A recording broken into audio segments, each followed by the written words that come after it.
Good morning, everybody, and welcome to the Trade, Commerce, and Tourism Committee. Councilwoman Janice Hahn, I chair this committee.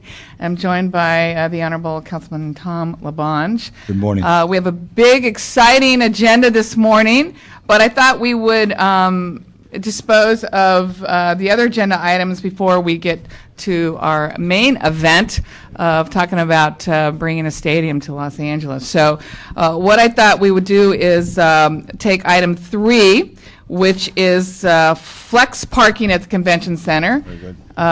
And you remember, Tom, how we had the convention center bring us ideas on how they could be more lean and mean and flexible during this economy. And so we approved flexible rates for the convention center, which is more like a private company would run a convention center. So we gave our staff the ability to do flex pricing and negotiate better convention rates during the down economy. Well, now they've asked us to approve flex parking as well, which is the same concept to change the prices. So I think it's a good idea, and we ought to do that. And I need to hear from, but I think it's a good idea. I don't so think we need to. Do you want to make a motion to approve that? I move we approve it. Okay, let's approve that, item 3.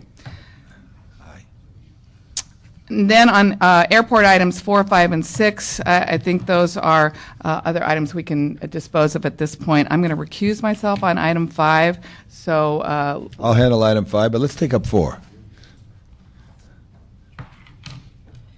Okay. Yeah. Okay. So the clerk. So. Item number 4, Board of Airport Commissioners Report and Resolution number 24338 relative to proposed First Amendment contract number DA 4253 with Camp Dressler and McKee Inc.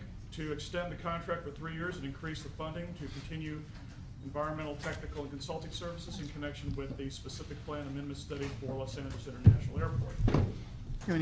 Great. All right. Do we have any need for the department to give us a quick brief?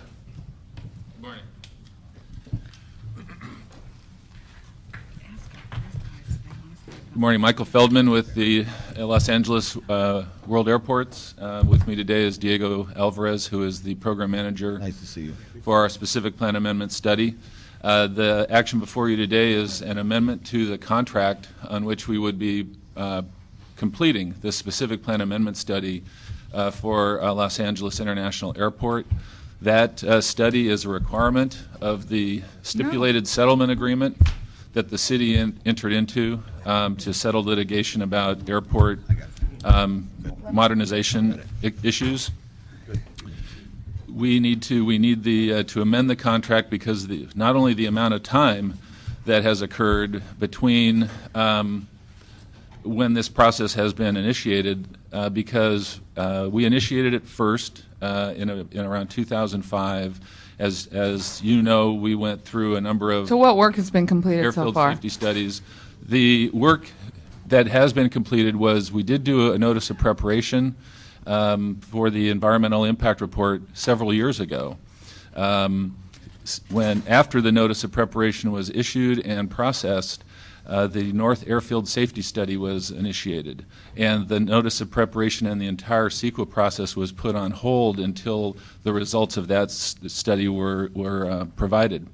We've now reinitiated the specific plan amendment study process, reissued the notice of preparation, and are moving towards the issuance of a draft EIR later on this year. But once again, we expended the notice of preparation funding was expended twice, and there were several support studies that were done during the North Airfield Safety Study under the auspices of this contract. So what's the timeline? The timeline is to produce a draft. Well, I should probably let Diego get more into the details, but we are shooting to have a draft EIR for public review before the end of this year. But on that matter there, I think we could approve this based on the department's recommendation. And also, you briefed Mr. Rosendahl on this? Yes. And he supports this? Yes. I move approval. Okay. Okay. Well, without objection, do you want to just tell me what the timeline is? Well, the timeline, quickly. Mr. Feldman mentioned it. We are looking to release the draft EIR towards the end of this year, and that would then put us in the approvals process. I mean, it's coming to City Council with the draft EIR. taking it to our board, going to the county as well to get their approval. And then after that, we would need to do the federal EIS. That would be FAA as the lead agency. And at the end of that process, we would have hopefully a new master plan that makes sense. Okay, good. Okay, so Mr. it's been, Rosendale's been brief, which is so important. and I have so no public comment on this item, so we'll approve recommend this approval. item. Want to take 6? Take 6? Thank you. Okay, 6. Item number 6, Board of Airport Commissioners Report and Board Order Number AO-5294 relative to proposed replacement terminal facilities lease agreement with Continental Airlines covering facilities located in Terminal 6 at LAX. Thank you very much. We have airport staff want to give us. Good morning, Mr. Mike Molina. Good morning, Madam Chair. Mr. Labange, may we have 5 minutes on this item? The staff is downstairs in the garage. No, you don't have 5 minutes. But we have your confidence that you could tell us what Extreme this is confidence. about. Right. Extreme confidence in this lease with Continental Airlines. This is Kelly Martin, City Attorney. This lease is a part of a settlement agreement reached with Continental Airlines in the ongoing litigation that started in 2007 with the airlines to increase the rates and charges, and part of this settlement includes a replacement lease for Continental Airlines in Terminal 6. Was there other airlines that participated in the lawsuit? Each of them have filed separate lawsuits, and we've been settling with them one at a time. We've reached settlements with United, both in 6 and 7 and 8, and also with the airlines that own the corporation that had the lease in Terminal 2, which was then Northwest, Air Canada, Hawaiian. We're in continuing discussions and negotiations with Alaska, Southwest. So we're working through the issues and bringing the settlements to you bringing the leases that go along with the settlement agreements to you as we reach agreement. Okay. Hey, is there any update on the merger between United Airlines and Continental, and does that impact LAWA in any way? Some of the language in the lease allows for, was forward-looking as to after the merger and after they get all their necessary approvals, and will allow them to operate the space. And we expect that they'll come back to us and ask for renegotiation at some point. But at this stage, this is where we are relative to where the corporation is. Mr. Labange, any questions? Okay, and this will move on, and the others are, and this is the right thing to do.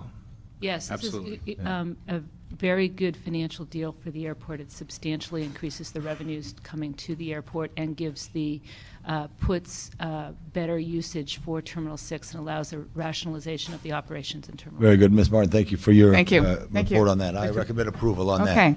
Now I'm going to call item number 5 as the Right. acting chair for the moment. Ms. Hahn is to be a committee of 1. Okay, this is for item 5, Councilman? Yes. Item number 5, Board of Airport Commissioners Report and Resolution Number 24300 relative to proposed Second Amendment to contract number DA4260 with AECOM Technical Services to increase the contract amount for program management services for Los Angeles World Airport's capital improvement program. Good morning, Mr. Labange. Good morning.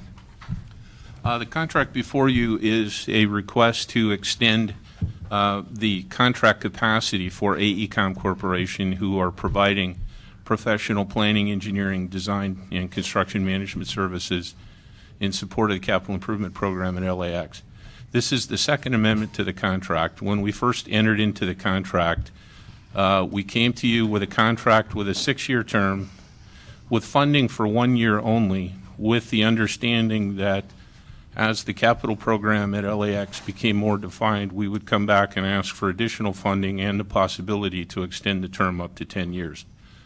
We came back to you 2 years ago for additional funding to handle the services that were required at the time for the $3.3 billion that LAX is currently investing in capital projects. This is an exciting time for us right now because of the $3 billion plus that we're investing in the airport. Our tenants, the airlines, concessionaires, and other service providers at the airport are starting to make significant investments in the airport themselves on our facilities. And we have now an additional $2.2 billion that are programmed to be done by the tenants at LAX over the same time. Well, this is good, so this is the right thing. Gina Marie Lindsay's 100% behind this? Yes, sir. Okay, as a committee of one, I'm going to recommend approval, and this has been briefed Mr. Rosendahl about Yes, this. sir. So he's been briefed and supportive. Yes, sir. We move forward. Thank you. Recommend approval. That item, I'll turn that back to the chair of the committee. Good job, Mr. Labange. Thank you very much.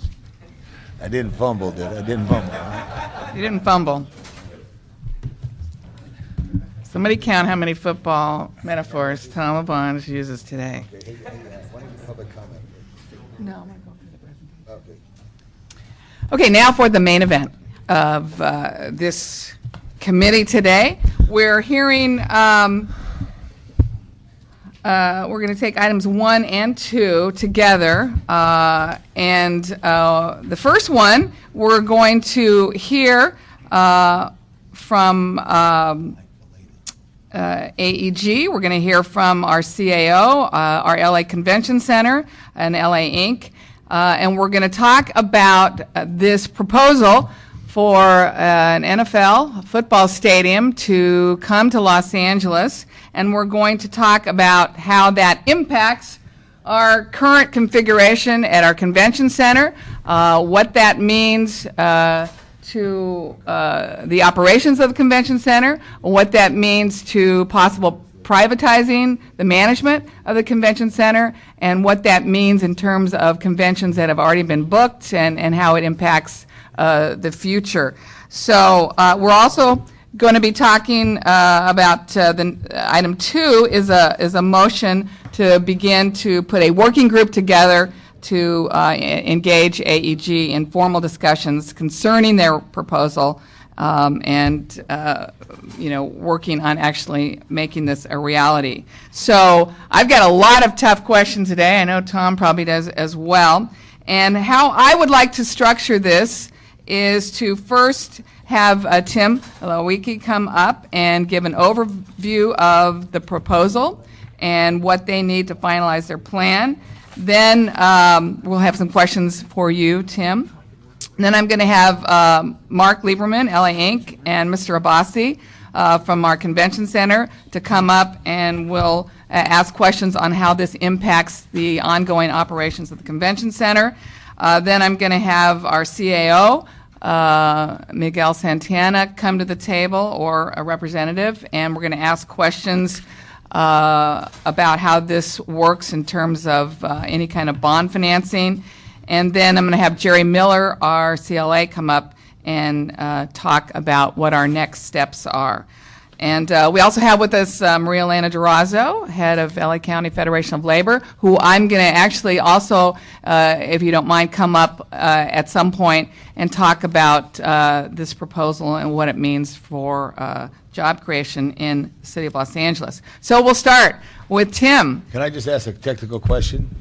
Because there's a rule, it's too much time in the huddle, they get a penalty. Do you want to give them any time, since you have a variety of folks who are going to speak? Do you want to run a 3-minute? So they get I don't know how long your presentation is, Tim, but I think it's just something we should be cognizant of as we take this hour up right now. You're the chair, we'll move forward, but just wanted to mention that. Do I get a red flag for a replay? Yeah, I know. You move back 5 yards there. 5 yards, okay. All right. I'm more of kind of going with the flow on this. Is there a football term for that? I hear. Why do you do this? If Janice, if you feel you got it, She's doing a no if huddle. you got it, you can put it like this. Because I think it's going to depend on the presentation. Got It's it. going to depend on our line of questioning, and it's going to depend on where we think this is All right. going. So if you'll trust me, I trust you. to be the quarterback of this meeting. I got it. Okay.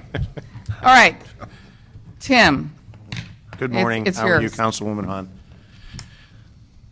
So we are beginning a process, I would guess officially today, since this is the first time we have begun to meet informally or formally with the City Council, to bring forth a vision that will help not just bring the NFL back to LA, help not just a new vision to make sure that we rebuild and have one of the most functional convention centers in the United States, but in particular a catalyst that will be probably the largest economic development in the history of downtown Los Angeles, and certainly something that I think will be the catalyst for creating 20 to 30,000 jobs ongoing because of the impact it will have on the convention business.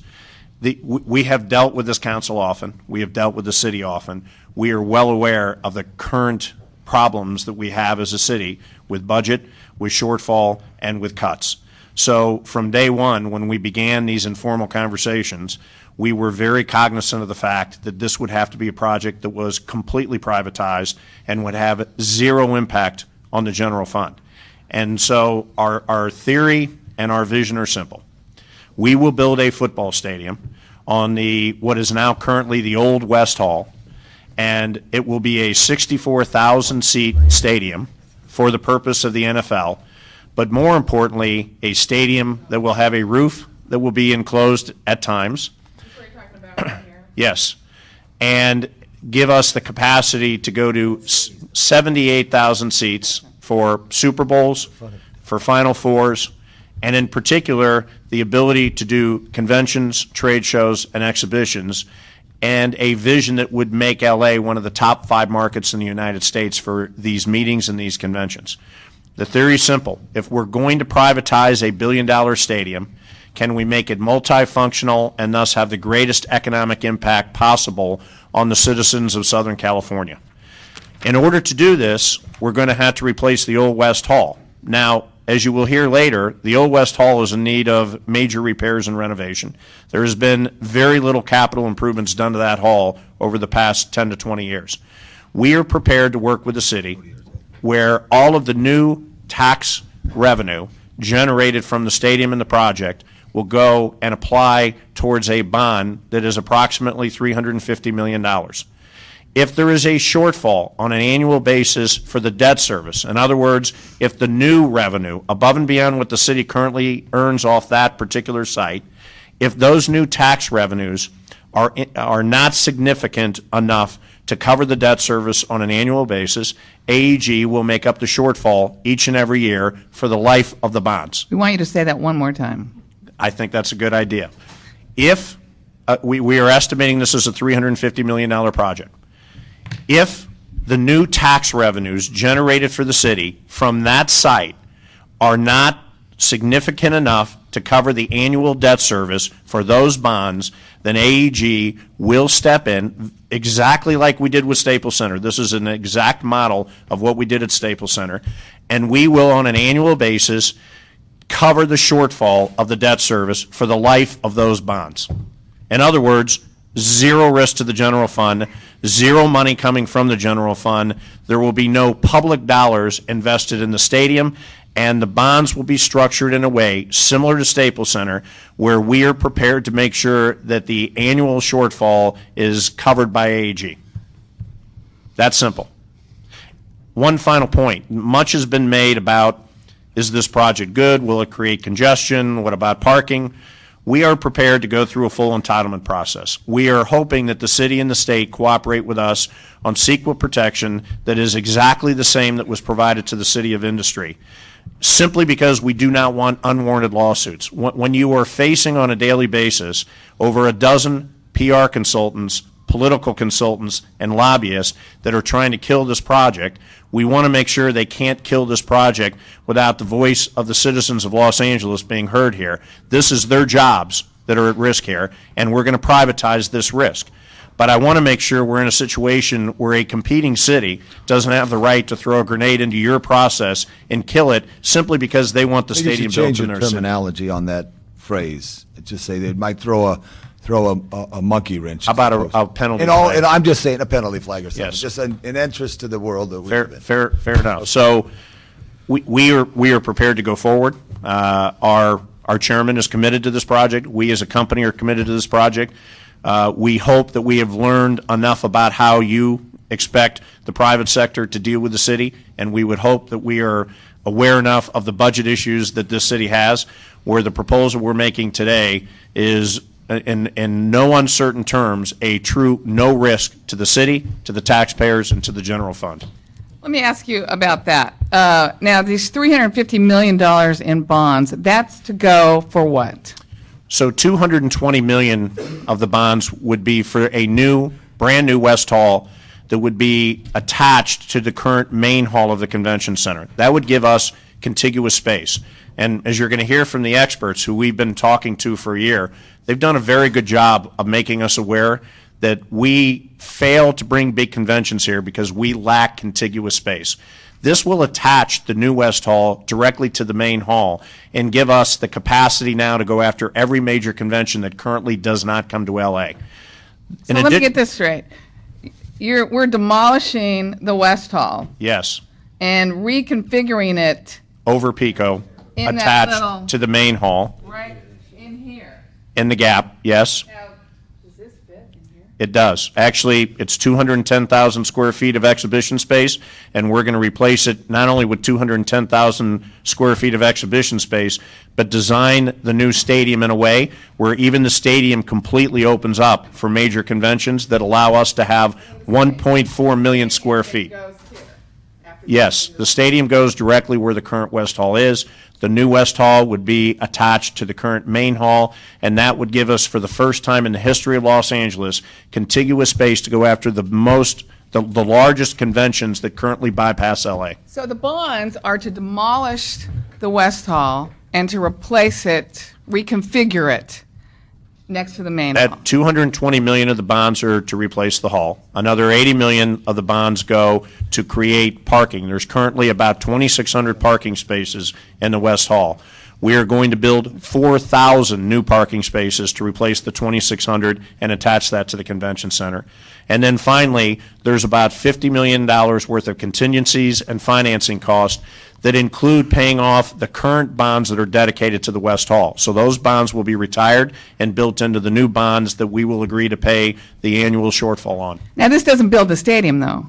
No, the stadium is $1 billion investment, and much Where has does been that made. money come from? Well, much has been made about, first of all, can you build it for $1 billion? We've hired the number one firm in the world that builds arenas and stadiums to oversee this project.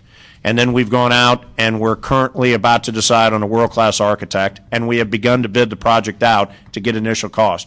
We're very comfortable we could build this for $1 billion. There's only 2 stadiums in all of the NFL that were built for more than that, and one of them is double the size of this stadium, Cowboys Stadium. Even if it's more than $1 billion, it won't matter. We're going to pay 100% of the cost of the stadium. So the stadium will be privatized. We will enter into a land lease agreement. This is exactly the same mirror image of the deal we did at Staples Center. And we will put up 100% of the money, whatever it costs, to operate the stadium. And then we will put up 100% of the cost to continue to operate the stadium long-term and to put capital back into improvements in the stadium, exactly what we've done at Staples Center. And how do you see these bonds being issued? Who issues these bonds? Through an entity to be decided by the city, since the city is going to continue to own. So even though we're taking the risk of the shortfall on the new West Hall, we believe the convention center should be owned by the people of LA. So these bonds will be issued by your discretion, and then we will enter into an agreement with that entity to make sure that we are prepared to pay the shortfall and the debt service on an annual basis. Let me ask you, okay, there's been talk about bringing a stadium to this region for a long time. There was a proposal for Carson. There has been a proposal for Irwindale. There's been proposal, now there's a real one in industry that is moving along. What makes this plan work? And why, I mean, I think I know why LA is better than industry, but from your perspective, why will this plan work? Why is this a better deal? Why is this one going to be the one that finally gets across? That's a good question. Goal line. I think there's 4 major points that we need to acknowledge make this a unique moment in time for Los Angeles. First and foremost, Mr. Anschutz and AEG are prepared to privatize the stadium. So we are prepared to put up the $1 billion to make this happen. We are prepared to make sure there is no risk to the general fund. Second of all, we don't have the Coliseum shooting at us. The Coliseum has made a commitment to USC, and there is a sole purpose in mind for that Coliseum. So we no longer have to compete politically with where's the best location, because they're out of the NFL business. Third, we believe that once they get through with their current collective bargaining agreement, that the number one priority of the NFL will be bringing a team back to LA. But they're going to want to do it where they could have the most success. And they have encouraged us to jump in because they do believe this location is the best location. Fourth, we no longer have to deal with a CRA are asking for any funds for infrastructure. And so one of the key developments here is, even in the case of the bonds, we're prepared to accept the shortfall on an annual basis. We don't need the CRA. We don't have to fight with the governor whether or not CRAs are going to be around. They will not be the issuing body for the bonds. And thus, this political partnership is a mirror image of what we did at Staples Center. And I think we would all acknowledge that despite those that waved the red flag at Staples Center, it has been an unbelievable success for us and for the city. Now, there's talk that, the industry stadium would also give LA and hotels and, our economic development a boost. What do you say to that? Well, they're spending millions of dollars to attack our plan. We're not going to spend $1 on any lobbyist, on any PR firms, including many that are sitting in the audience today. We're just not going to get into those war words. We wish them the best of luck. If they end up getting a team and begin to build a stadium, we will get behind them 100%, because it is the sole mission to bring the NFL back to LA. Our vision's different, and where it's different is we're about conventions, exhibitions, trade shows, Final Fours, and Super Bowls. 8 to 10 football games a year will not build hotels. In all due respect, we do 400 events a year at Staples Center, and we have 13 million people that went through LA Live. We need an even larger facility for the purpose of conventions that we believe will get 5 or 6 new hotels built for this city. Real jobs, not fake or visionary jobs. And it's not the 8 to 10 football games that will drive those hotels. It is going to be the Final Fours. And we do believe we could get 2 Final Fours in 10 years because of our roof. It'll be the Super Bowls. It'll be the X Games. It'll be the major conventions and exhibitions that we currently don't have today because we don't have the contiguous space and we don't have the hotel rooms. So if you look at the catalyst So when here, people say, is this really just about 8 or 9 games a year? this is about 50 events a year. And in particular, the majority of the usage of this facility will be public events like conventions, Super Bowls, and Final Fours, which means the greatest impact to get those other hotels built. That's the vision here. This is not just about bringing the NFL back to LA. This is about how we best invest $1 billion privately to create as many jobs as possible. So will AEG proceed with an EIR, and what is your timetable? We are committed to an EIR. We think one of the great pieces of this site plan is we've already done studies. We have all kinds of great footage we're going to show people. Talk to us about the traffic impacts. Well, we've because done. that's what I hear out there. Everyone's already feeling like downtown, it's hard to get in, hard to get out. What would this do to traffic? So as it relates to the NFL, out of the 10 games a year, figure 9 of them are going to be on a Sunday afternoon at a 1:15 kickoff. So we went out for 2 Sundays in a row, and by the way, we picked Sundays where something was going on at the Convention Center or Staples Center, and we did traffic studies that were exhaustive, including we have footage, and we're anxious to show everyone this footage. They could have landed the helicopter on the freeway. There is no traffic in downtown Los Angeles at 10 or 11 o'clock on a Sunday morning. In addition to that, this was a city and an infrastructure that was built to bring 300,000 people a day in and out of our downtown community. The Dodgers play downtown, the Clippers play downtown, the Lakers play downtown, the Kings play downtown, the Trojans play downtown. That infrastructure has always handled all of this. We have the parking spaces, 32,000 parking spaces within a 15-minute walk, and more importantly, the infrastructure to handle. That's why we built LA Live. And by the way, there are many nights at LA Live where we have 50, 60, 70,000 people a day go through that campus. We put 13 million people through LA Live in 2010. We are going to be able to handle 10 football games a year. Let me ask you one question, just logistics. Is it your vision that the new convention space gets built before the West Hall is demolished, or how's that going to work? Yes, because our vision is in lockstep with the cities. We happen to own a 1,000-room hotel that is built in order to drive the convention business for Los Angeles.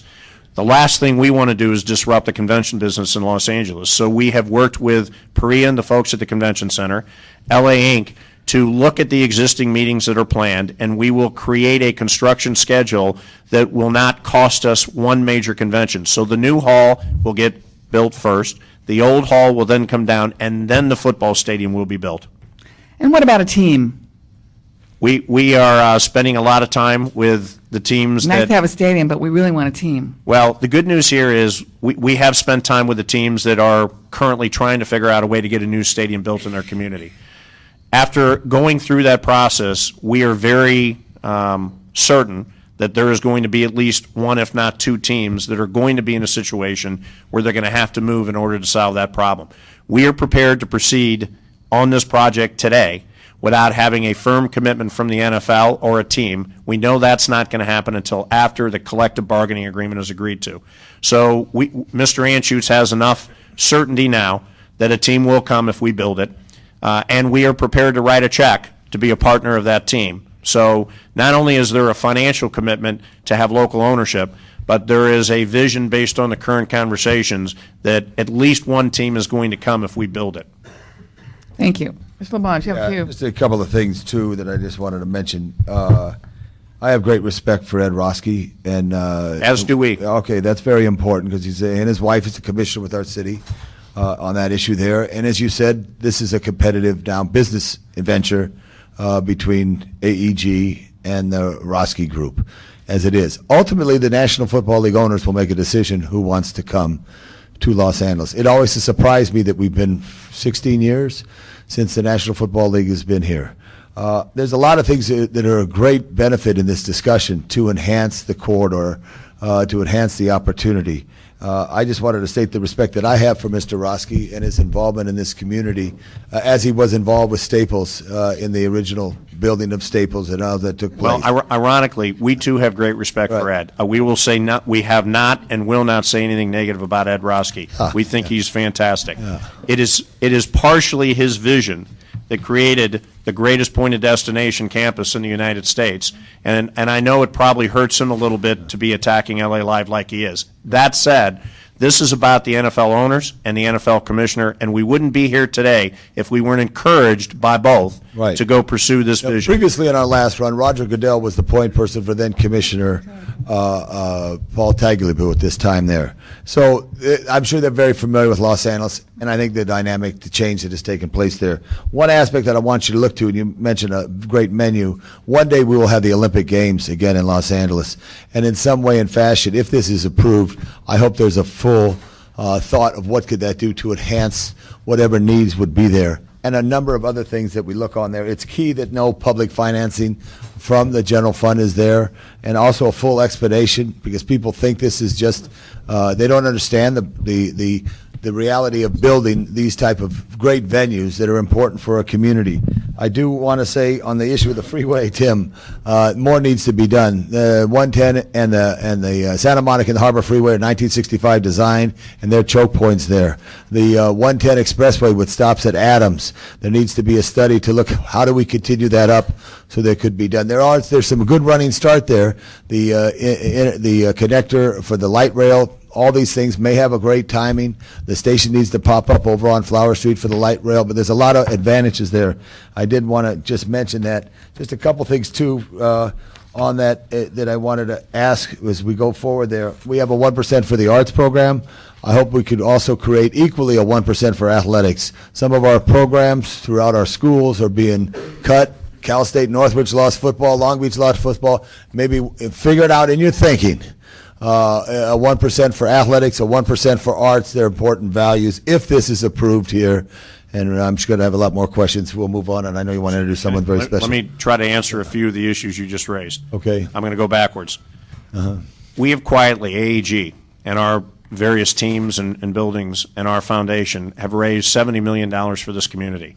Of course, we're going to use this new stadium and this team as a platform to make this community better. So as we have done in the past 15 years, we will continue to be a leader in the community at giving back to our community. Secondly, keep in mind Casey Wasserman, who really deserves the credit for this vision, and myself were two of the co-chairs for our last Olympic bid. I can assure you we are in constant communication with Scott Blackman, who is the USOC president, and by the way, came from AEG, about how do we prepare the United States for the next bid, and we will be active, and yes, this facility will play an important role in that. We understand there's congestion, Councilman. We agree with you 100%. We're not Caltrans, so we can't solve that. What I can assure you of is that as it relates to getting people in and out of the stadium on a Sunday afternoon or one time a year during a weeknight, we are very focused at making sure that the current infrastructure will work. It does today for Staples Center. It does today for the auto show. It does today for the convention center. So, for example, we won't book Staples Center on the day of a football game. We're committed to that, to make sure that we work towards that. But we support you and hope that we can continue to work with Caltrans on this. Finally, keep in mind the new streetcar proposed for downtown Los Angeles, the number one funder of that streetcar will be AAG. We have already committed to that. We are very involved in trying to help with the traffic and the congestion in Los Angeles. But we are not Caltrans, nor are we going to take their place. I understand that, but I could help work with you as a Coliseum commissioner. Also, for 24 years, I worked for the National Football League as an assistant cameraman. And I will tell you, Janice and Miss Perry, I know you're going to introduce in a minute, when the Rams went to Anaheim, West Los Angeles left, didn't go, the Valley didn't go, and Hollywood didn't go. And there's a connection that and people complained about the Staples and the congestion that it would bring. Because of the grid system that you have down there, there's many options that people could go different directions. I just know the freeways, and I see the good steel workers in the background here need to be employed to fix those somehow to all of us right now immediately. We agree. I would like to employ them on the hotels and the stadium. Last thing I want to just say, find the number, and I don't know what it is. I don't know if it's, I'm time's up, 250, 500 seats. How many seats is the stadium?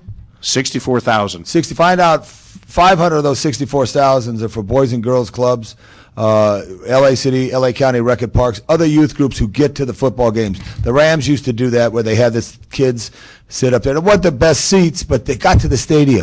I promise you, we will use this platform just like we have Staples Center and LA Live. And you know, because you're there at every community event, we are as aggressive as anyone in this community giving back to this community. Great, thank you. And I'd like to introduce our colleague, Councilwoman Jan Perry, who's joined us. And I've asked her to sit with us here at the table. Jan, this is in Jan's district. She's already been doing a lot of work on this, and she has the other motion that we're taking up today, which is to begin to form the working group. The way I'm structuring this, we had Tim give the proposal. We've been asking some questions of him. Then I'm bringing up the Convention Center, LA Inc. staff to answer questions about the logistics of how this actually works with our convention center. Did you have any questions or comments for Tim? I have many comments. No, I'm looking forward to forming this working group so we can begin this process in earnest and to do it on the record and to really dig down deep on the issues regarding revenue. And I've said it, to you before and in the paper that this is something where we have to have not just the revenue that the site generates now, but above and beyond that, and to assist us in really digging down on what it means to move the convention center, how we make that transition if that's what we decide to do, and to make sure that the revenue, then the bookings and the commitments we have now are not interrupted, and that we still receive that money, and how we replace that square footage in a way that's obviously more efficient, even more competitive, and the issue of our indebtedness. Right. And so those will be some of the issues. Working group's going to convene, and I'm going to do an amendment to make sure that all interests regarding transportation are included. That would be Caltrans, MTA, and DOT, and anybody else who raises their hand on that issue, to make sure that we really and truly address that in the most analytical way possible, so that we already have Staples, Nokia, the hotel, and things have been going well, but we can probably do even better as we bring this next part online. Thank you. We agree, and I want to acknowledge Jan's done a great job of beating us into submission on the kind of deal it's going to take in order to get the city support. And so we appreciate the fact for 15 years she's been pretty good at teaching us what's going to work and what's not going to work. Great. Thank you. Well, we appreciate your proposal. Thank you It's a all. very exciting, aggressive proposal. I loved hearing the fact that there would be no burden on the taxpayers, that you're going to be responsible 100% for the building of the stadium and the bond indebtedness. So, but that sounds good. I'm going to invite up the Convention Center staff to find out exactly how this works. LA Inc., Mark, you want to come on up? Mr. Abbasi, come on up. And Mark, let me start with you. So we just heard this plan on how this convention center will be, the West Hall is going to be demolished, a new facility will be put in its place. Looks like it's really going to be shoehorned in there. I don't see how it fits, but I'll leave that up to the architects. And then building the stadium. Do you believe that, just first off, this reconfiguration of our convention center is a good idea? Does this make us more attractive, like Tim was saying? Talk to us a little bit about what this means just for our conventions in Los Angeles. Yeah, first, let me mention that obviously we have put a lot of time and energy into this with AEG. They had brought us in right from the beginning and discussed. State your name for the record and talk a little bit closer. Mark Lieberman. I'm the president of LA Inc., the Los Angeles Convention and Visitors Bureau. And as I mentioned, Tim and the staff at AEG had brought us in the beginning to look at the plans to bring the stadium here to LA and to discuss what we would have to do with the convention center. And as we got to this point, there's no doubt in our mind that the plans will definitely enhance our ability to attract, number one, larger conventions. Also retain. Why? Well, let me talk to that. But I think it's also going to be able to retain our current customers, and along as Tim mentioned, with bringing major sporting events, which are really, these major sporting events are really on parallel with the larger conventions that we have seen of late, and of course entertainment events. As you know, prior to LA Live, we struggled to book conventions. And as LA Live came about, and of course as the new hotel, the Ritz-Carlton, the JW, we started to see positive changes in the trends, in our booking trends. And of course today we are seeing more conventions and we are seeing larger conventions. But as you take a look at our competitors, as you take a look at the landscape out there in this marketplace, we definitely need to go to the next level. And our convention center today, as you look at it, as you look at the two pieces, the South Hall and the West Hall, is approximately 770,000 square feet. Well, that puts us, Los Angeles, the second largest city in the country, at number 15. And in terms of size of convention centers. And if you add now the additional space by combining the two halls, but if you bring into bearing the space that we would obtain from the floor of the stadium.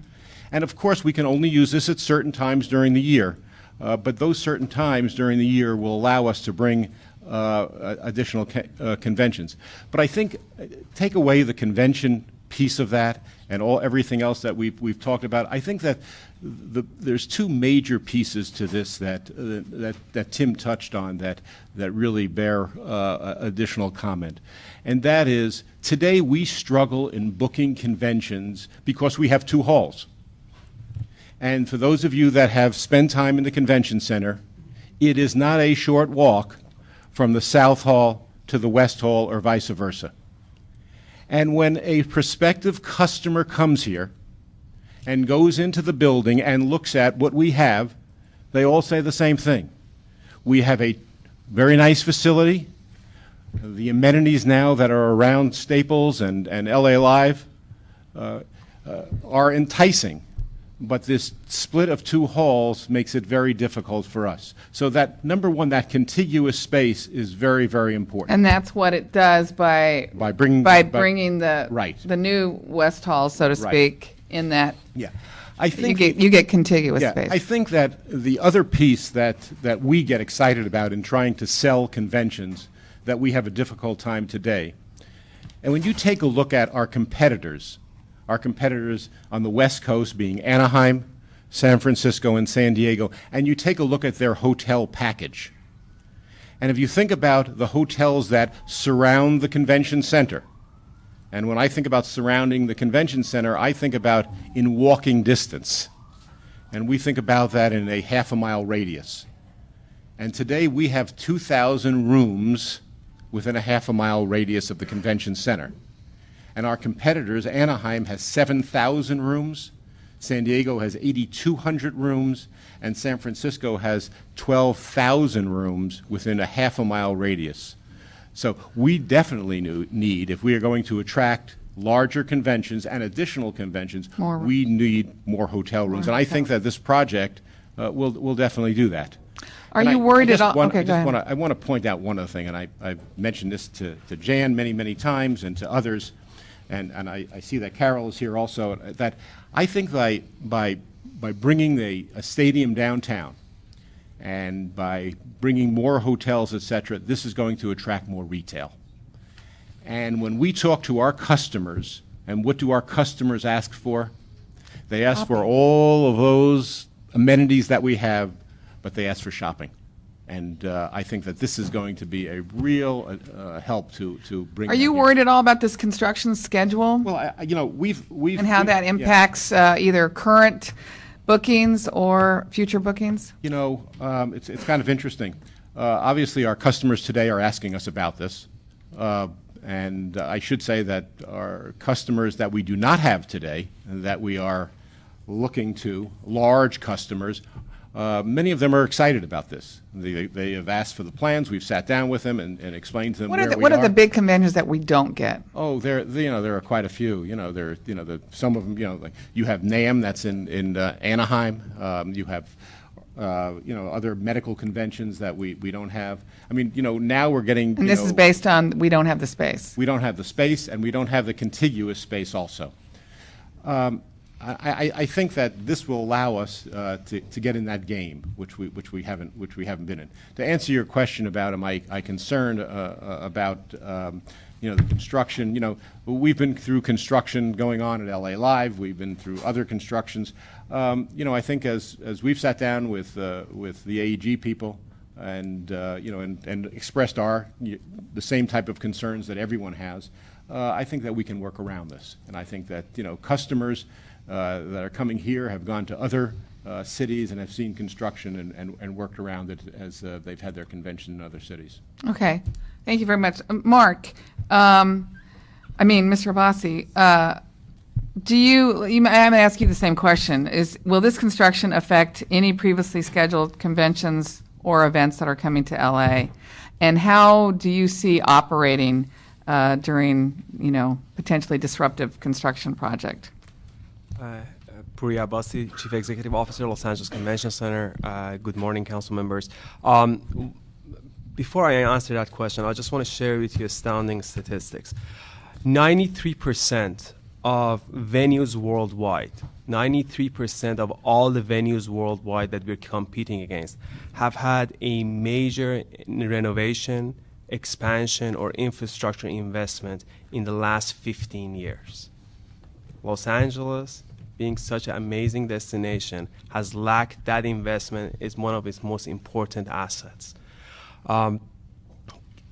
I say that so expansion, construction, and aligning and scheduling events is part and parcel to our industry.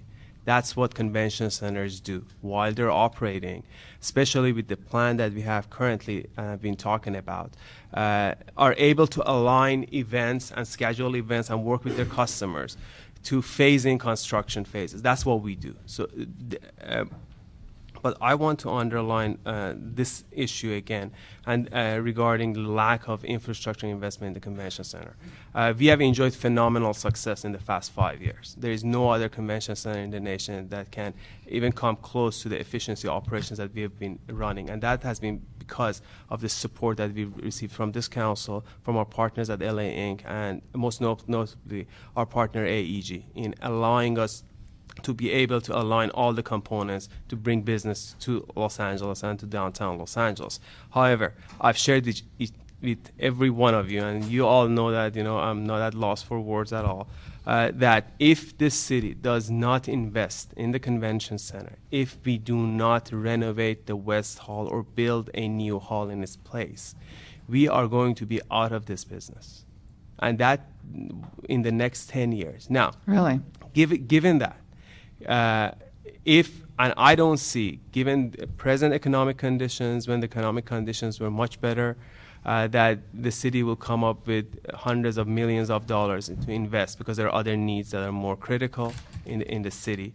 But even renovating the West Hall doesn't necessarily get us what we're talking about in terms of contiguous space. Exactly. So and just renovating the West Hall on a conservative estimate would run between $50 to $100 million, and it won't get us to where we want to be. So as a business owner, we see this as an amazing asset to be able to work on, to market, and to better our competitive position in the industry. The issue about scheduling and all that, as I said, this is part and parcel of our industry, and we look at our anchor tenants. We work within those schedules. We've been given assurances, as Tim also mentioned today, that there would be minimum interruption. Okay. Just a quick question there. On the Gil Lindsay Plaza along Figueroa up to Staples, what is the future of that space? One of the things we've been That's looking. the Figueroa face between 11th Street, yes. And we've been looking at with the Figueroa Corridor Group currently at enhancing that space, maybe adding some additional green space to that area, again, to make it more pedestrian friendly. There are various plans, and again, that would play an integral part in the plans as we move forward. Thank you. Would you like to ask these gentlemen anything? No. Okay, well, again, hearing from both of you, it looks like, again, this is not just about a football stadium. It's not just about, 8 games in a Super Bowl. This is, for you, a real opportunity for us to finally take our place on the stage of great conventions and being able to attract the ones that we're not getting right now because basically of our space and our contiguous space. So you see this as a real tool, in a way, to position ourselves to attract larger convention, which is obviously good for our city. That's what we want. That probably helps our economy more than anything.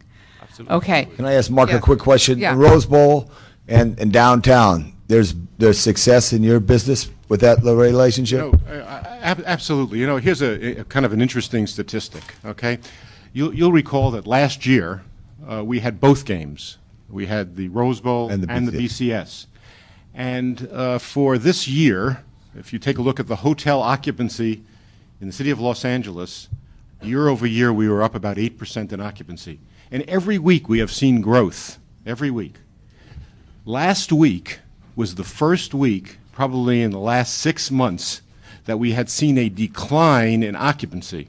And the reason why we saw a decline in occupancy, and about an 8 or 9% decline in occupancy week over week, 10 to 11 at this point, is because the BCS wasn't here. And it shows you how important these events are to the economy of LA. And if this is in the Los Angeles Stadium out at the City of Industry, would they be more synchronized with Anaheim and Orange County hotels? I can't, I can't answer that question. Okay, thank you. Now I'm going to bring up, let's wrap this up with our CAO and our CLA. So Jerry, I know you're here. Who's here from the CAO's office? And then I'm going to call up Maria Elena as well. CAO? Okay. Okay, to the CAO, you want to tell us who you are? Jason Clean, Office Okay, of the CAO. Jason. Okay, let's talk about this idea of floating $350 million bonds. What's the current debt on our convention center? Do we have a debt ceiling for issuing bonds? Is the convention authority the one that would be the issuing agency in this respect? We currently have in excess of $440 million outstanding on the convention center. Until we have an opportunity to review the formal AEG proposal, we can't speak to how we would allocate the $350 million in proposed debt financing. Is there a debt ceiling for We would have the to authority? review what is being requested and how we would allocate it. So I can't speak to that. Well, they're talking about $350 million. But it depends on how we're going to allocate it, and demolishing the existing West Hall, building a new West Hall, Right. incurring additional debt on a West Right. Hall. We have to look at those things. Okay. Would the current debt on the West Hall, what happens to that? Does that go away? Does that get rolled into this? We're currently doing an analysis on how to allocate the existing debt across the entire LA Convention Center facility and seeing what can But isn't there debt specifically on the West Hall? There is, but then when you look at the bond financing, you have to look at how the assets were utilized in order to get debt financing for the other expansions at the convention center. What's our debt service on that $445 million? It's $48.5 million per year. And that comes from where? It comes from a combination of the TOT as well as the general fund. Currently, the general fund subsidizes the convention center operations by $15 million per year. But is there some, I know you haven't analyzed it yet, but could there be a scenario where our debt service would be reduced because of the debt going away or getting rolled into this new financing for the West Hall? Until we have a chance to analyze. I knew you were going to say that. But that could be a scenario. It could be a scenario. Could be a scenario. What about our RFP right now? I don't know if you both want to speak to that, but our RFP now for private management of the convention center. How does this proposal affect that? We're currently just finishing up the initial assessment and review of the convention center operations. We plan to finalize the RFP towards the end of this month and get it released after it's been approved by Mayor and Council at the end of February. Give the proposers 30 days to respond, and then... Do you think this impacts that or No. changes that We do in not. any way? Enhances it, perhaps? It could enhance it, yes. Okay, thank you. Jerry, we're also going to be taking up Councilman Perry's motion for a working group. I see that as sort of the next step on this. Who will be on that working group? Well, there will be there are going to be a lot of pieces to this. So the core group would be the CLA, the CAO, the city attorney, and the convention center. Now, when we're talking about planning and EIR issues, clearly planning is going to need to be involved, as well as DOT. I know Ms. Perry mentioned Caltrans and other transit agencies. They're all going to need to be involved as part of that review. There's also going to be design issues, I think, as you've heard repeatedly. The point of this is not just to bring a team to LA to play football. The point of this is how can the entire convention center be enhanced and how does the city benefit overall? So there are going to be design issues. We may, although there's no CRA money in this, we may be working with the CRA on some of the design issues because of the IMPA design on the center, Bureau of Engineering on some of the flow issues. So the core group will be those that I mentioned, and then others, Department of Finance, Controller, they would be brought into the discussion depending upon what we're actually talking about. Can we begin negotiations with AEG, into formal negotiations with them before the EIR has been completed, or what? Maybe tell us, what do you think the steps are as Sure. we move forward? Yes, we can. What are we expecting of AG, and and what's our role? Well, the concepts I think that you've heard in the meeting that we've all heard are that there is no public money in the stadium, that any money used to replace the West Hall be money that's newly generated. There be zero impact on the taxpayer, zero impact on the general fund base. Those discussions can occur and should occur now. The question is, okay, those are the concepts. How are we going to get there? Where is the money going to come from? In that effort, certainly through the CAO's office, there will be independent financial advisors looking at this. We always do that on deals like this. We always have. So let me stop you there because, Greg Nelson in City Watch, he also had an op-ed piece this morning in the LA Times. And it really basically, I think, speaks to what most residents of LA are feeling right now, is they want to make sure that the taxpayers are not on the hook for this. There's no public subsidy. I mean, we're spending every council meeting looking at how do we cut services. We're talking about furloughs and layoffs. I mean, we want to make sure that we're not on the hook for this. There was a suggestion in his op-ed piece that the city not make a final decision until we have an independent third-party financial analysis of this deal. Do you think that's a good idea, and can we incorporate that? I do, and we will. We always do. Interesting, when he worked for Mr. Wax on the Staples deal, we had an independent financial advisor at the front end working with us. When the deal was done, we hired yet another independent financial advisor to review the deal, that then opined that it was the best deal from the standpoint of protecting the taxpayers that they had seen in the 20 years before that. So yes, it's an important concept. We always have independent financial advisors working with us on this. And when we'll do a financial analysis of this deal, it's particularly the loan guarantee. I mean, I think that's going to be particularly important. Will this kind of an economic analysis include the revenue that would also come into the city through added conventions, through job creation? Is that going to be part of the analysis of this quote deal? It will be, and again, before seeing their proposal, but I don't think Mr. Lohirian would be surprised at me taking this position. What we're really going to focus on are the direct impacts. And that's really what we've always focused on. There will be multiplier impacts as well that are going to be important, but what we really want to focus in on is how much more property tax is going to be generated, how much more business tax is going to be generated, is there going to be a ticket fee, and how much will that generate? And then we're going to look at the multiplier effects as well, but the goal is going to be to really focus on what we can measure and what we know is going to happen.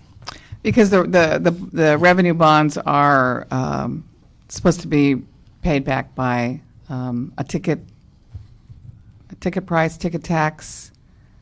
Do you know that? Well, it's my understanding that that's part of the mix. But again, until we see what the total nut is that has to be filled, what is the cost, right, and then what are going to be the sources of revenue to try to cover right. that. And I heard you mention the controllers. I mean, I think from our perspective, it would be a great idea to have the controller's office. I don't know if they can be a part of this working group at all times, but certainly looking for the transparency, the accountability, and whether or not this really is a good deal for the taxpayers of Los Angeles. So I want to make sure that that's a part of the working group. The controller is. Yes. That's very good there. Do you want anybody from the mayor's office to help in some of those underlining things? Maybe that's a suggestion. Can I make a suggestion? That could Yes. help. And there's some questions that I do want to just ask Jerry, but you had a suggestion, Yes, Jan? Ms. Perry. Yeah, I did, because we've done this a number of times on almost all of the major transactions that have taken place in downtown, on the Staples, on the Nokia, on the JW Marriott, on the Korean Airlines project. And Jerry has been a capable analyst, capable shepherd, one who's been able to bring in all specific interests to provide us with an outcome upon which we can base a well-informed decision. And I would say that we need to defer to Jerry as much as possible as to who he thinks is most appropriate to be on that group. I think people are always welcome to come and watch them do their work, and the meetings are, in his conference room. I expect you'll continue to do that there. But he's done an incredible job of leading us through this journey, and with each project, his approach and his analysis gets better and cleaner and finer, and I just so you know, I even try to stay out of it because I don't want to influence their approach to analysis. I want to see what they come up with, and then that's when I begin my questioning, my challenging, my this, whatever. But I let them go through the process because they do it very well, and then provide us with something to examine very closely. So I don't think the magic for an elected official is in the meeting, because I'm not sure what we bring to it at that point. They have to be allowed to formulate their own analysis and to provide us with an outcome, so then we can respond and react. Well, that being said there, what was the vote for the Staples Center? You remember? The overall council vote? The final vote, I believe, was unanimous. There were a couple of... But it all worked out where Mr. Wax did ultimately No, support actually, there was one no vote. Rita Walters? Yeah. Rita Walters was a no vote. Sorry, I thought Ms. Walters ultimately But voted Mr. yes. Wax finally brought that to you. What's your point? My point is this. The point is this. Hey, what was the vote for the Olympics? You remember what the Olympics vote was? I was not here at the time. 8-7. Okay, so what I'm saying is, we have to get the facts out. We have to be very transparent. I do believe in having the council people. I would welcome Mr. Reyes's impacts and thoughts because of his adjacent district at some point. But also the city controller has an eye on a picture that could help us.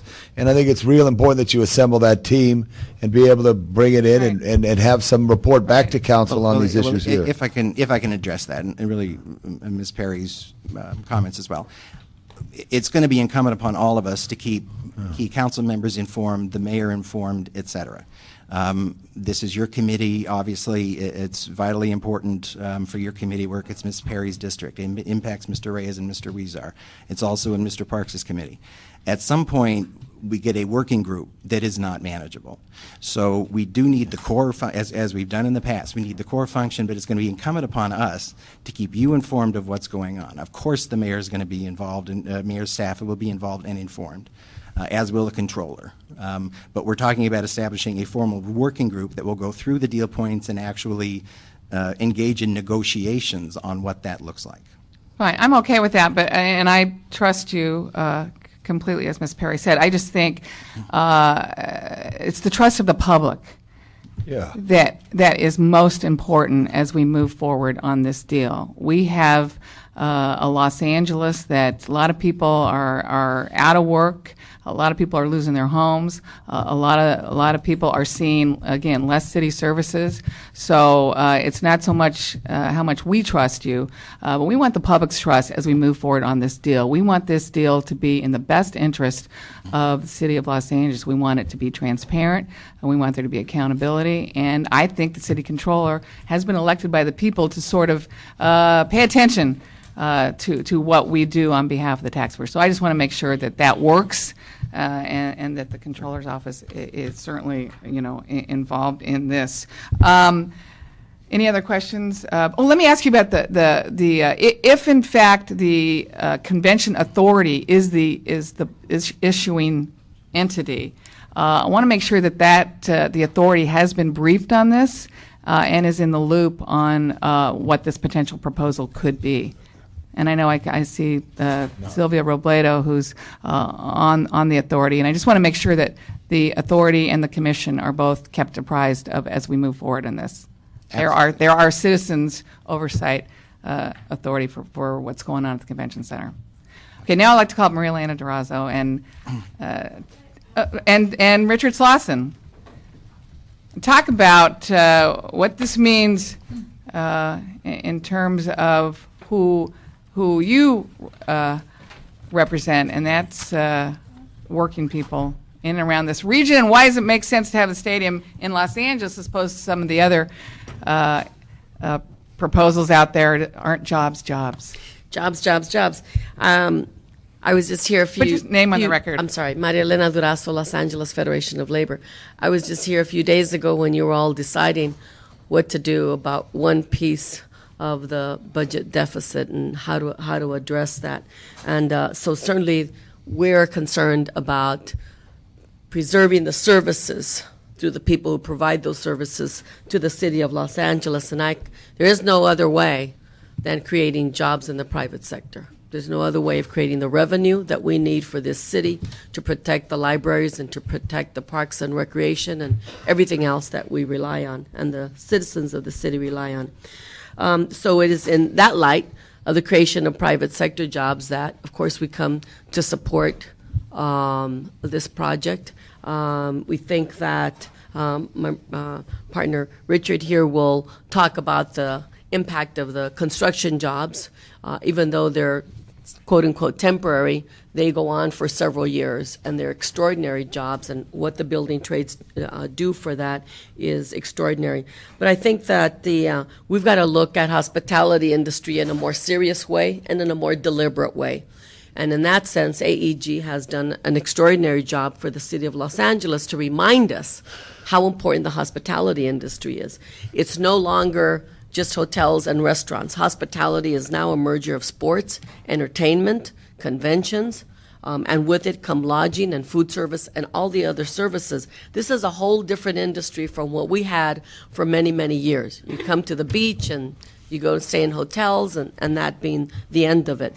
This now, the merger of all this puts into a single locations like this, jobs like those represented by the IATSC, stagehands jobs, sound technicians jobs, everything related to the entertainment industry, service jobs, but professional service jobs. You have culinary jobs, and you have entry-level jobs. And so what's been created through AEG and others in the city is one, entry-level jobs, but they're union jobs. So you have in these hotels that are unionized, a housekeeper making $13, $14 an hour plus her whole set of benefits. That's an entry-level job.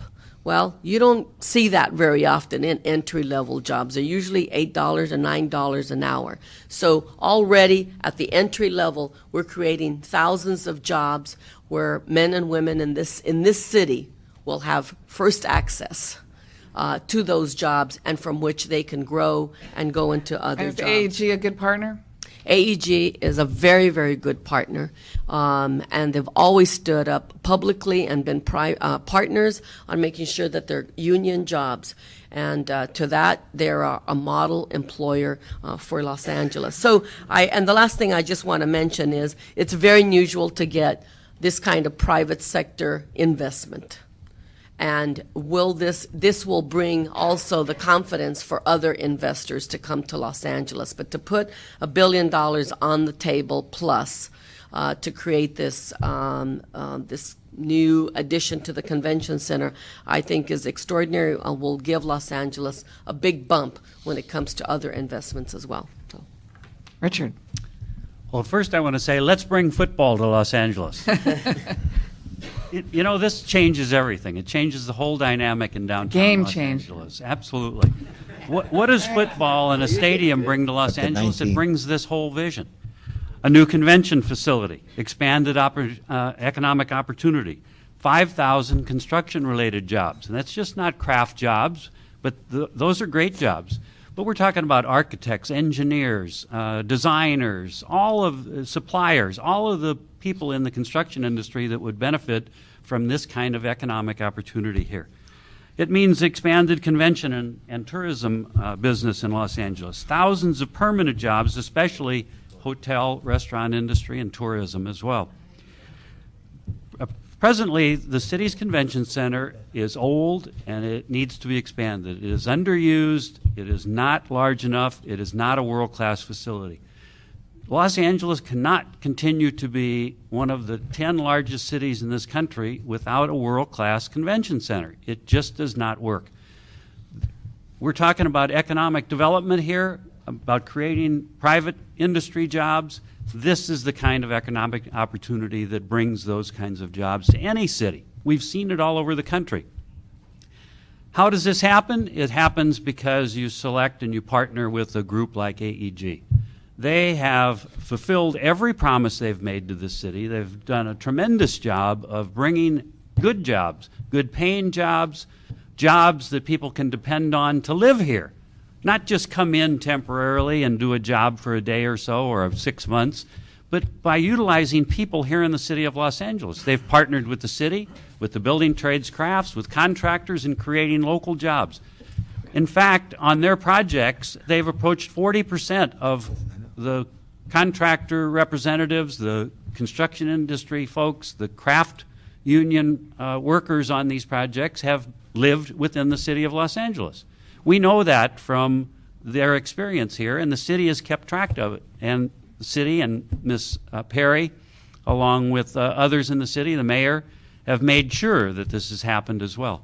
But I can tell you something about AEG. They've never balked on it. They've always been partners in trying to create those good local jobs here. We hope this opportunity is not passed up, that it moves through the city's process very quickly. We hope that all of the financial details are worked out quickly so this project can start. With a new convention center, we'll see those conventions that have 30, 40,000 attendees here, not just the conventions that have 10 or 15,000 people here. Those kind of major conventions cannot be hosted in Los Angeles right now. They're going to other cities. Right. So we're very supportive. We Well, I don't want to know- put words in your mouth, but, I mean, some would say you're for jobs anywhere, and you would be for jobs in industry, in Let's LA add one County. thing to it. We're, But- we're for good jobs. You're for and good that's what jobs. this will bring. But it's the convention center piece that really sets this proposal apart from any other stadium proposal that has really been on the It horizon. means expansion for the future is what it means. And I Right. just want to add, we were extremely supportive. I was very active in supporting Majestic Realty and Mr. Roski. I was gonna in bring that up. proposal. Right. And it is not our place to see which of the two will finally be successful. It is our place to know that when they're committed to good, middle-class jobs, and both of them have that commitment, so. we But worked this one really also, hard. but the convention center piece of this speaks to a lot of what you With brought up that being said, it has a combination routes where more people have an opportunity to be in the end zone and score. Right, absolutely. And I want to add one thing. You know, we echo Mr. Lywicki's statement about who gets. Okay, we're about to go into overtime here, But so. I just want to remind yeah. everybody that Mr. Lywicki, AEG, and Ed Roski partnered in building Staples, and that's what started the development of downtown Los So Angeles. we can safely say that both of you are supporting this proposal. Absolutely. Okay, thank you very much. Now let's go into public comment. I know, it's like I said, went we got a overtime. 2-minute warning. We'll do a 1 minute comment. Yeah, 1 minute comment. comment. And this is on both 1 and 2, so it's both on how it impacts the convention center versus also the working group being proposed today, and then we'll have recommendations to move forward to the full city council. Okay, Noel Weiss, Carol Schatz, well, Richard Slotson, you've already spoken, okay. And Noel, you got 1 and 2, so. We got 1 minute. And then Public comment, Mr. Lamont. Greg Tischer? You still here, Greg? Oh, okay. All right. Come on up. Oh, you, okay. Oh, okay, all right. Hey, call us. All right. He's a All right. substitute. Okay. A much better substitute, Okay. Mr. Fisher. Okay. In my 1 minute, Yeah. in my 1 minute, even though for 2, one, I think the thing to be pointed out is lease, whatever that is a public subsidy. I don't know if it's $1 a year, whatever the case may be, but Mr. Lewicki kind of just ran over that point very quickly. I want to advocate for a little bit more broad-based citizen empowerment alternative. Talking about a football team, Green Bay Packers, they're owned by the people of Green Bay. I think if we're talking about an NFL team, let the people of Los Angeles own that NFL team. In terms of something like this, we're talking about this kind of a deal. The people of LA can own the stadium. If you're talking about $1 billion, 100,000 people, 10,000 apiece, that's $1 billion. That can be done. As far as the convention center situation, same deal. We're talking about basically releasing, instead of the city owning that land, release it to a true public trust. The city is not a business. The council members are not boards of directors. This is a public trust. You guys are public trustees. You have a fiduciary duty to the broader good. And the things that Mr. LaBonge talked about in terms of a broader public purpose, that can be incorporated. It's like the TRAPEC deal. This is the next logical extension of what you, Councilwoman Hahn, did with TRAPEC in terms of empowering those people down in the harbor. We can do it here, too. Thank you. Carol. Carol Schatz, President of Central City Association. We represent 500 companies, 2/3 of which are downtown Los Angeles. We take our official position on the stadium next Wednesday. But you don't have to be a rocket scientist to understand what the incredible benefits of this proposal are. We have asked AEG to turn the lights on both with Staples Center, with LA Live. They've done it in terms of making those facilities integrate with the community, bring additional impacts, positive economic impacts. It is because of where this is located, right next to the LA Live campus, very close to the CBD, that it works. And we are working with AEG on transportation improvements, which we began before the stadium proposal came about, Downtown Los Angeles Mobility Partnership, that will make it much easier to get in and out. And because we are the hub of the transportation system, because the convention center is here, all of the economic impacts will be here and will spread around to a much larger area in the downtown area. And may I, because Labor had a lot of time, excuse me, but this renaissance has so far... You can have more time just because you're Carol Schatz, not because Labor had more time. Thank you. Go ahead, Carol. This renaissance prior to the stadium, with Staples, with LA Live, with all of the housing, has created 93,000 jobs, over $41 million in tax revenue to the city, an additional $140 million easily of additional property tax revenue to the county. Those revenues, as you know, are not spent in downtown. They are spread out all over the city. They are spread out all over the county. And so bringing this investment of $1 billion will spur many more millions and billions of dollars in investment. That means that this entire, the regional center, which is downtown Los Angeles, it's your job center, it's your cultural center, it's your event center, it's your sports center, it's your cultural center, will continue to thrive and grow, and it also creates life in every neighborhood around it, and those impacts, again, are spread out throughout the city and the county. That's why it's important that it be here. Thank you. Well said, Carol. Okay. Ms. Labange, we're going to move this ball forward by asking for regular reports in this committee and having future public hearings on this issue. So let's recommend that the working group start reviewing information and review the proposal once submitted. Also, specifically, let's request the CAO to retain independent, outside, complete economic and financial analysis and focusing on that, the CLA. Let's have the CLA do that and focus on that guarantee agreement. That's what we want, and we want quarterly reports from the working group to this committee. And again, I think the controller is the elected watchdog. We're going to have cheerleaders, but we're also going to have watchdogs on this proposal. And we know there's a lot of cheerleaders because the case, I think, for bringing the stadium here, a team here, is a great case. And I think it means a lot to the future of the convention center and positioning LA as a true international city that can accommodate larger conventions. But we also have to have watchdogs on this proposal. And in any way you can involve the controller's office in the working group, I think that would be important to the public trust. Okay, that's very good, Ms. Hahn, just that's in there. And the CLA or the CAO is taking the lead? CLA take the lead. CLA had the experience past with the Staples project, so CLA take the lead. Controller's office, others, and ask that the mayor's office, whatever point is in that meeting. All right, then I second that motion. Okay, we'll move this forward. Move it forward. Down the field. All right, anything else? Okay. All right. All right. Anybody else wishing to address this committee? Seeing none, we're adjourned and we're on our way to City Council.